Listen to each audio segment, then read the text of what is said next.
ঘটছে প্রাণঘাতী ঘটনা। সরকারি কেনাকাটা কিংবা কাজের দরপত্র আহ্বান করা এমন বিজ্ঞপ্তি প্রতিদিনই চোখে পড়ে পত্রিকার পাতায়। তবে বিপত্তি বাধে তা হাতে হাতে জমা দিতে গিয়ে। নিকট অতীতেই আছে এর নজির। 8 আগস্ট 2013 চট্টগ্রাম রেলওয়ে অফিসে টেন্ডার জমা দেয়া নিয়ে দুপক্ষের মধ্যে বাধে সংঘর্ষ। গোলাগুলিতে প্রাণ হারায় এক শিশু সহ 2 জন। এসব ঘটনা থেকে পরিত্রাণ পাবার উদ্দেশ্যে 2011 নভেম্বরে চালু হয় ই-টেন্ডার প্রক্রিয়া। সেন্ট্রাল প্রকিউরমেন্ট টেকনিক্যাল ইউনিট সিপিটিইউ এর সর্বশেষ তথ্য অনুযায়ী গেল 2.5 বছরে অনলাইনে টেন্ডার জমা পড়েছে 6,500-এর বেশি। তবে সরকারি অফিসগুলোতে এর বিস্তৃতি ঘটছে না ভিন্ন কারণে।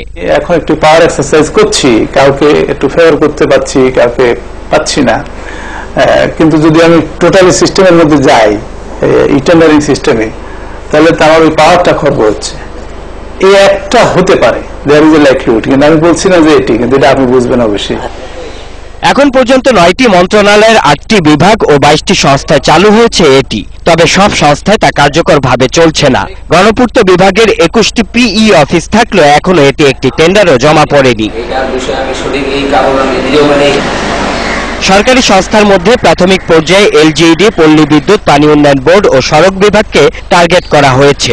60 থেকে 65 ভাগ টাকা এই 4টা টার্গেট এজেন্সিতে খরচ হয় ডেভেলপমেন্টের। তো সেই জন্য আমরা এটাকে নিয়ে আসছি। এখন যদি এর সাথে পূর্তকাটা নিয়ে আসতে পারে ফুল প্লেসে, তাহলে দেখা যাবে ধরা হয়তো 80% অফ দ্য টোটাল ওই যে ডেভেলপমেন্ট চলে আসতেছে এখানে। তবে এর জন্য মন্ত্রণালয় ও বিভাগগুলোতে প্রশিক্ষিত জনবল গড়ে তুলতে হবে বলে জানান এ কর্মকর্তা। Shaon Hasnat, independent news, Dhaka. হবিগঞ্জ চুনারুঘাটের বাল্লা সীমান্তে 3 বাংলাদেশি ভারতের তেরিয়ামুড়া জেলায় নিহত হয়েছেন। ভোররাতে বাল্লা সীমান্তে 967 নম্বর পিলারের কাছে এই ঘটনাটি ঘটে। হবিগঞ্জের চুনারুঘাট উপজেলায় 5 গরু ব্যবসায়ী বাল্লা সীমান্তের 967 নম্বর পিলার দিয়ে ভারতে প্রবেশ করেন। ভারতের ত্রিপুরার তেরিয়ামুড়ায় 3 বাংলাদেশিকে কুপিয়ে হত্যা করা হয়। এই সময় বাকি 2 জন পালিয়ে আসতে সক্ষম হয়। বাল্লা সীমান্তের গাজীপুর ইউনিয়নের ইউপি চেয়ারম্যান তাজুল ইসলাম দাবি করেন 3 জনকে ভারতের লোকজন হত্যা করেছে। নিহতরা হল হবিগঞ্জের চুনারুঘাটের উসমানপুর গ্রামের আনোয়ার আলী, একই গ্রামের সুন্দর আলী এবং সাদ্দাম বাজারের সিদ্দিক আলী।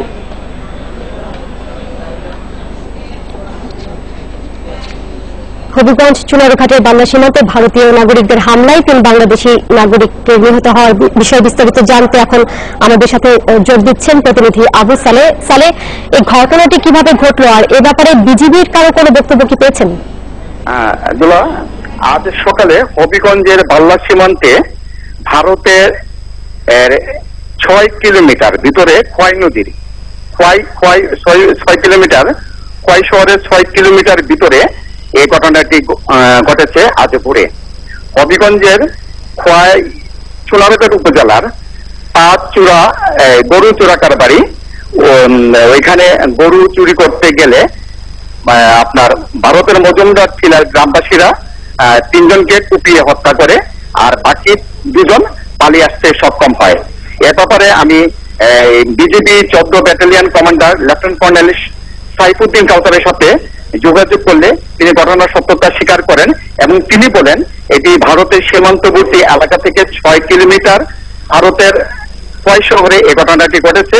তো এখনো পর্যন্ত লাশ ভারতেই রয়েছে এবং ওখান থেকে লাশগুলা বাংলাদেশে আসা নাই।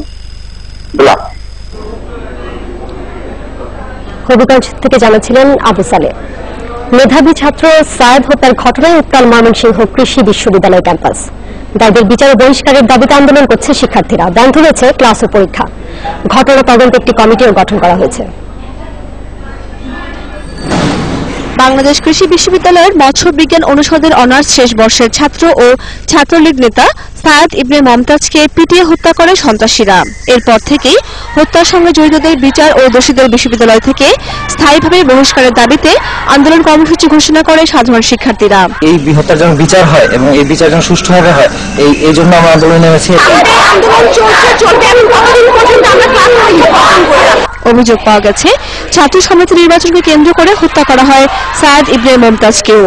বিশ্ববিদ্যালয়ে হত্যার জন্য ছাত্র সংগঠনগুলোর আধিপত্য ও ছাত্রদের নৈতিক স্খলনকে দায়ী করছেন শিক্ষক নেতারা। এটি ছাত্রদের নৈতিকতার কিছুটা স্খলন ঘটেছে, না হলে ছাত্র সমিতি নির্বাচনকে কেন্দ্র করে একজন বন্ধু আর একজন বন্ধুকে পিটিয়ে মারবে, এরকম বর্বরতা কখনো করতে পারে না। বিচার না হওয়া পর্যন্ত আমরা ছাত্রদের সাথে একাত্র ঘোষণা করেছি, আমরা দৃষ্টান্তমূলক শাস্তি যে পর্যন্ত না পাবো সে পর্যন্ত আমরা আন্দোলনে থাকবো। ঘটনার 5 দিন পর সাধারণ শিক্ষার্থীদের আন্দোলনের সাথে একাত্মতা প্রকাশ করেন VC professor doctor Mohammad Rafiqul Haque. হত্যাকাণ্ড ঘটার সঙ্গে সঙ্গে আমি ক্ষমতা সম্পন্ন একটি তদন্ত কমিটি গঠন করেছি এবং 7 দিনের সময় দিয়েছি এবং তারা ইতিমধ্যে নিরলসভাবে কাজ করে যাচ্ছে এবং আমি আশা করছি যে নির্ধারিত সময়ের আগেই তারা তদন্ত উপস্থাপন করবে। সায়েদ হত্যাকাণ্ডে মামলা হলে প্রকৃতদোষীরা ধরা পড়েনি বলে দাবি করেছেন শিক্ষার্থীরা। পুলিশ এই বিষয়ে কিছু বলতে নারাজ। বিশ্ববিদ্যালয় তদন্ত কমিটির রিপোর্ট পেলে দোষীদের বিরুদ্ধে ব্যবস্থা নেওয়া হবে বলে জানিয়েছেন ভিসি। Independent news. ময়মনসিংহ কৃষি বিশ্ববিদ্যালয়ের সবশেষ খবর জানাতে এখন আমাদের সাথে যোগ দিচ্ছেন সহকর্মী সুলতানা রহমান। সুলতানা, সায়েদ হত্যার প্রতিবাদে এই মুহূর্তে কি কর্মসূচি চলছে ক্যাম্পাসে? দোলা, ঠিক এখন চলছে প্রতিবাদী পথ অঙ্কন একটা কর্মসূচি চলছে, যেখানে শিক্ষার্থীরা তাদের এই সহপাঠীর মৃত্যুর ঘটনায় তারা প্রতিবাদ হিসেবে বিভিন্ন রাস্তায় বিভিন্ন ধরনের অঙ্কন করছে, যেগুলি তার প্রতিবাদী পথ অঙ্কন বলছে। এর আগে তারা সকালে বিক্ষোভ কর্মসূচি পালন করেছে, সেখানে তারা বলছে যে বিশেষ করে মেয়েদের হলগুলোতে যে ছাত্রলীগের যে নেত্রীরা আছে তারা বিভিন্ন ধরনের হুমকি দিচ্ছে এবং তারা বলছে যারা এই আন্দোলনের সঙ্গে যুক্ত হবে তাদেরকে হলে থাকতে দেওয়া হবে না, এ ধরনের অভিযোগ শিক্ষার্থীরা করছে এবং তারা বলছে তারা এক ধরনের নিরাপত্তাহীনতার মধ্যে ভুগছে এবং বিশ্ববিদ্যালয় প্রশাসনের পক্ষ থেকেও তারা যদিও বিশ্ববিদ্যালয় প্রশাসন তাদেরকে আশ্বাস দিয়েছে এই ঘটনার দ্রুত বিচার করার এবং আপনি জানেন একটি কমিটিও হয়েছে, কিন্তু শিক্ষার্থীরা বলছে তারা তাদের এই প্রশাসনের এই আশ্বাসে তারা সন্তুষ্ট নয়। তারা মূলত এখানে দীর্ঘদিন ধরে যে অচলাবস্থা চলছে এর জন্য শিক্ষার্থীরা ছাত্রলীগকে দায়ী করছে, সেই জন্য তারা এই পর্যন্ত 1980 সাল থেকে অন্তত 15 জন শিক্ষার্থী এখানে নিহত হয়েছে এবং একটি ঘটনার আজ পর্যন্ত বিচার হয়নি, সেই বিষয়গুলো তারা এখানে উঠে নিয়ে আসছে এবং তারা বলছে যে দীর্ঘদিন ধরে ছাত্রলীগ এখানে আধিপত্য বিস্তার করে রেখেছে। বলে আমি একটু আপনাকে শোনাতে চাই, আমার সঙ্গে এখন আছেন যে ময়মনসিংহ কৃষি বিশ্ববিদ্যালয়ের ছাত্রলীগের যে প্রেসিডেন্ট মোর্শেদুজ্জামান খান, তার কাছে একটু জানাতে চাই আপনাকে যে এই ছাত্রলীগের বিরুদ্ধে যে অভিযোগ দীর্ঘদিন ধরে শিক্ষার্থীরা করে আসছে এবং তারা বলছে যে বিভিন্ন হলে আপনারা বিভিন্ন টর্চার সেল করে রেখেছেন যেখানে শিক্ষার্থীদের নির্যাতন করা হয়, তো এই বিষয়ে আপনারা আসলে কি ভূমিকা নিয়েছেন, বিষয়টির সত্যতা কতখানি? এই বিষয়ে আসলে বিষয়টি আমরা ছাত্রলীগের প্রেসিডেন্ট হিসেবে আমরা এই বিষয়টাকে টোটালি ভিত্তিহীন বলে অস্বীকার করছি। বিশ্ববিদ্যালয়ের অল্প আসনগুলোর সাথে আপনারা যোগাযোগ করলে জানতে পারবেন যে অল্প আসন থেকে কোনো ধরনের অভিযোগ আজ পর্যন্ত যে হলে হলে টর্চার সেল করা হচ্ছে, নির্যাতন অত্যাচার করা হচ্ছে, এই ধরনের বিষয়গুলো বিশ্ববিদ্যালয়ের প্রশাসনের কাছে কোনোদিন আসেনি। এবং আপনাকে ধন্যবাদ। দোলা, আপনাকে জানিয়ে রাখি আমি সকালে কথা বলেছিলাম বিশ্ববিদ্যালয়ের তার সঙ্গে, তিনি বলেছেন, তিনি স্বীকার করেছেন গত বছর বিভিন্ন একটি হলে আশরাফুল হক হলে একটি অভিযোগ ছাত্রকে এরকম গেস্ট হাউসে গেস্ট রুম যেটা আছে বিশ্ববিদ্যালয় হলে সেখানে একজন শিক্ষার্থীকে নির্যাতনের অভিযোগ তিনি পেয়েছেন এবং পরে তিনি ছাত্রলীগের সঙ্গে ছাত্রলীগের যে তৎকালীন নেতারা ছিলেন তাদের সঙ্গে আলোচনার ভিত্তিতে একটি সমাধান করেছেন, কিন্তু সেই নির্যাতনকারী ছাত্রের বিরুদ্ধে এবং ওই নেতার বিরুদ্ধে কোনো ধরনের ব্যবস্থা নেওয়া হয়নি। ময়মনসিংহ কৃষি বিশ্ববিদ্যালয়ের ক্যাম্পাসে আন্দোলনরত শিক্ষার্থীদের সবশেষ খবর জানাতে আমাদের সাথে যোগ দিয়েছিলেন সহকর্মী সুলতানা রহমান। ছাত্রলীগ নেতা রুস্তম হত্যায় রাজশাহীর মতিহাট থানায় শিবির নেতা ইমন সহ 4 জনের নাম উল্লেখ করে 8 জনের বিরুদ্ধে মামলা করেছে ছাত্রলীগ। রোববার 2 শিবির কর্মী আটক করা হয়েছে। ইমনকে গ্রেপ্তার না করা পর্যন্ত বিশ্ববিদ্যালয়ের ধর্মঘট চালিয়ে যাওয়ার ঘোষণা দেওয়া হয়েছে। গত শুক্রবার সোহরাওয়ার্দী হলের নিজ কক্ষে গুলি করে হত্যা করা হয় ছাত্রলীগ নেতা রুস্তম আলীকে।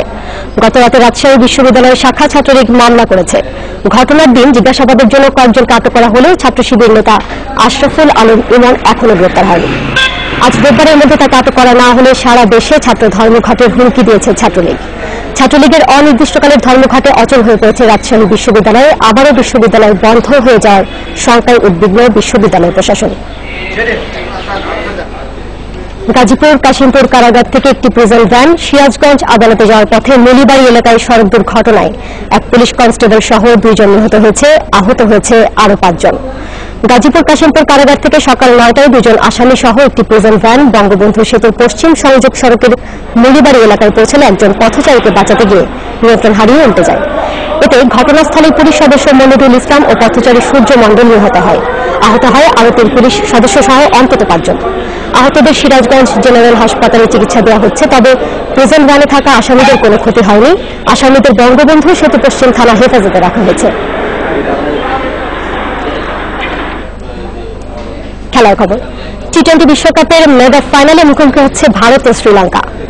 একদলের বিশ্বকাপ আর চ্যাম্পিয়ন্স ট্রফির বর্তমান চ্যাম্পিয়ন ভারত টি-20 বিশ্বকাপের শিরোপা পুনরুদ্ধার করে গড়তে চায় ইতিহাস।